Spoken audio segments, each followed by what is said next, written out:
ফেসবুকে কথিত একাধিক ফেক আইডির মাধ্যমে দীর্ঘদিন ধরে অপপ্রচার চালানোর অভিযোগের অনুসন্ধান করতে গিয়ে এক সাংবাদিককে হুমকি, অশালীন ভাষায় গালাগাল ও ভয়ভীতি প্রদর্শনের অভিযোগ উঠেছে।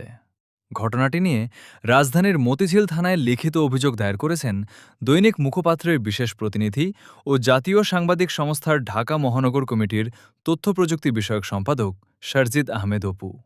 অভিযোগ অনুযায়ী গত ১১ জুলাই অনুসন্ধানী প্রতিবেদনের তথ্য সংগ্রহের অংশ হিসেবে নোয়াখালীর বেগমগঞ্জ উপজেলার ১০ নম্বর নরোত্তমপুর ইউনিয়নের বাসিন্দা ও স্থানীয় মসজিদের সভাপতি মোহাম্মদ জহিরুল ইসলামের সঙ্গে মুঠোফোনে যোগাযোগ করেন ওই সাংবাদিক।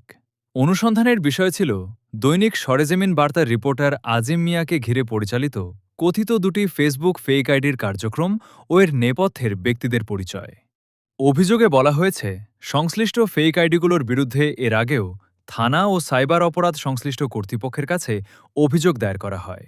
সম্প্রতি প্রকাশিত ভিডিওতে জহিরুল ইসলামের বক্তব্য থাকায় তার সাথে মুঠোফোনে যোগাযোগ করা হলে তিনি সাংবাদিকের সঙ্গে অসৌজন্যমূলক আচরণ করেন। এক পর্যায়ে অশালীন ভাষায় গালাগাল, ভয়ভীতি প্রদর্শন এবং বিভিন্ন ধরনের হুমকি দেন বলে অভিযোগে উল্লেখ করা হয়েছে। এছাড়া ফোনালাপ শেষ হওয়ার পর অজ্ঞাত পরিচয়ের একাধিক নম্বর থেকে ধারাবাহিকভাবে ফোন করে মানসিক চাপ সৃষ্টি ও ভয় দেখানোর চেষ্টা করা হয় বলেও অভিযোগে উল্লেখ রয়েছে। অভিযোগকারী বিষয়টিকে সাংবাদিকতার স্বাধীনতা ও পেশাগত দায়িত্ব পালনে বাধা হিসেবে উল্লেখ করে জড়িতদের বিরুদ্ধে আইনগত ব্যবস্থা নেওয়ার দাবি জানিয়েছেন। অনুসন্ধানে জানা যায়, বেগমগঞ্জ মডেল থানার সেকেন্ড অফিসার পাপেল রায় জানান, ফেক আইডিতে নরোত্তমপুর ইউনিয়ন পরিষদের সদস্য আনোয়ার হোসেন পলাশের বক্তব্য প্রকাশিত হওয়ায় তাকে জিজ্ঞাসাবাদ করা হয়। জিজ্ঞাসাবাদে তিনি বলেন, ওই বক্তব্যগুলো একই এলাকার আবদুল্লাহ আল সাব্বির ও জয়নাল প্রকাশ করেছে।